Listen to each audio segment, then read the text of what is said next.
मित्रांनो, रमेश भाटकर यांच्या निधनानंतर त्यांच्या चाहत्यांसाठी हा काळ अत्यंत भावुक करणारा होता.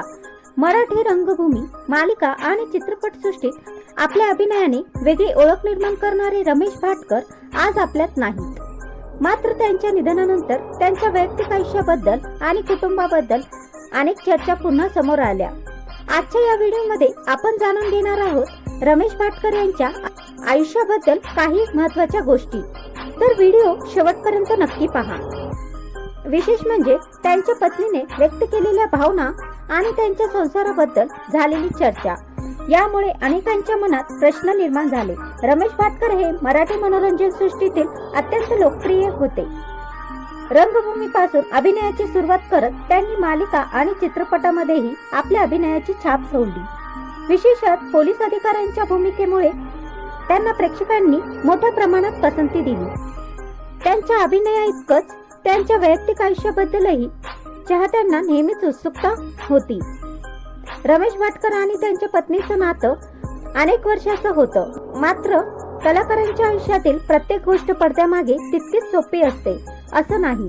रमेश भाटकर यांच्या निधनानंतर त्यांच्या पत्नीने केलेल्या काही वक्तव्यामुळे त्यांच्या संसारातील अनेक पैलूबद्दल चर्चा झाली.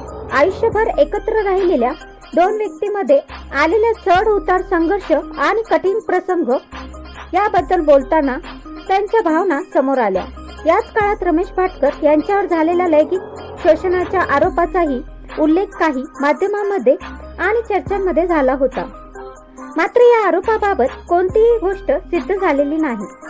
या सगळ्या चर्चांमध्ये सर्वात महत्त्वाचा मुद्दा म्हणजे रमेश भाटकर यांचं कर्तृत्व आणि मराठी मनोरंजन सृष्टीतील त्यांचं योगदान. अनेक दशक त्यांनी प्रेक्षकांचं मनोरंजन केलं. त्यांच्या भूमिका आजही प्रेक्षकांच्या लक्षात आहेत. त्यांच्या निधनाने त्यांच्या कुटुंबावर आणि चाहत्यांवर मोठा आघात झाला. एका कलाकारांच्या आयुष्यातील वैयक्तिक संघर्ष कितीही असले तरी त्यांच्या कलेचं योगदान वेगळ्या पद्धतीने पाहणं गरजेचं आहे. आज रमेश भाटकर आपल्यात नसले तरी त्यांचा अभिनय, त्यांच्या भूमिका आणि त्यांनी मराठी मनोरंजन सृष्टीला दिलेलं योगदान कायम स्मरणात राहील. तर मित्रांनो, तुम्हाला रमेश भाटकर यांच्या कोणत्या भूमिका जास्त आवडल्या हे मला कमेंटमध्ये नक्की सांगा.